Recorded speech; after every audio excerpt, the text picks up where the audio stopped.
Usa ra ni ka litrato, usa ra ni ka venue, pero duha ka violations. Duha ka epal of the day. Una, tanawa ng TARP sa ubos. Kanang ubos sa basketball goal, payout TARP kana. So napahibaw sa payout sa mga ayuda. While litrato ni Doc Frasco, pero naa ang nga ni Aljo Frasco, ang mayor sa Liloan. Ang payout gani distribution, Mayor Aljo Frasco, wa kay labot.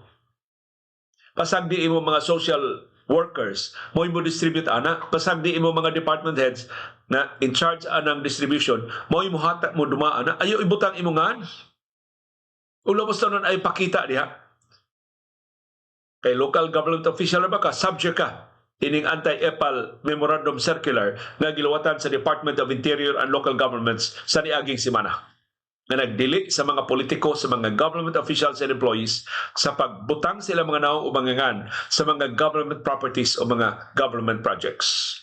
So nakalapas ka, Mayor Aljo Frasco, diha sa kanang karatula sa ubos. Ihangad palihog inyong pananaw na sa ibabaw. Sa ibabaw sa gym, naangan ni Doc Frasco, o ang litrato ni Doc Frasco, naangan og litrato ni Aljo Frasco, ang mayor sa Liloan, ug naang naungan ni Kongresista Raymond Mendoza. Amot Deputy Speaker pa ba si Raymond Mendoza karon sa House? Kay uyuan man ni siya ni kanhi House Speaker Martin Romualdez. Kay uyuan man siya sa asawang Romualdez nga si Eda Romualdez.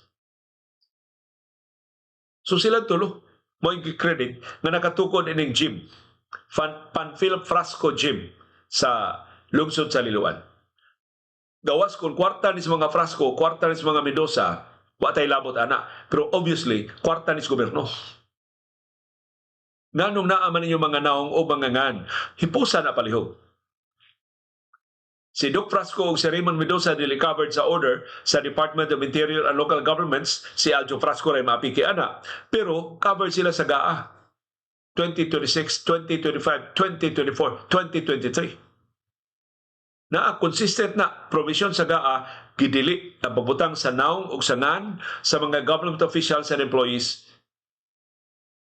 sa mga government projects o government properties. So, Doc Frasco o Aljo Frasco o Raymond Mendoza, kamo ang mga epal of the day. Wa mo'y kaikog, wa mo'y uwaw sa iyong pagbutang sa iyong mga naong o sa iyong mga ngan ang mga proyekto na klaro kayong gigasuhan sa buwis sa katawhang Pilipinon. Palihog tangtanga, Mayor Aljo Frasco sa labing daling panahon, aron dili kay unang masampulan ni DILG Secretary John Vic Rimulya sa mga epal ng mga opisyal sa gobyerno na masilutan.